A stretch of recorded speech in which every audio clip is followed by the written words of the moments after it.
สวัสดีครับขอประชาสัมพันธ์นะครับสำหรับคนที่หากวนตีนะครับของผมจะมีจัดกวน3วันมีวันอังคารพฤหัสแล้วก็ศุกร์นะครับเริ่มต้นทุ่มถึง5ทุ่มที่สนามประชาชื่น10ค่าสนาม90ค่าลูก25นะครับแล้วก็จะเปิดเน้นตีเยอะเวทมือจะประมาณในคลิปนี้นะครับ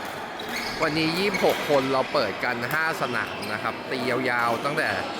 ทุ่มถึง5ทุ่มได้เลยครับลองดูนะครับก็มีหลากหลายมืออยู่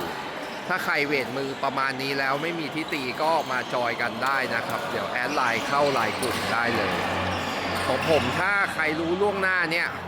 ลงชื่อก่อนจะเผื่อสนามเพิ่มให้ก่อนได้นะครับถ้าสนามมีก็จะเน้นตีกันยาวๆไปลองดูครับ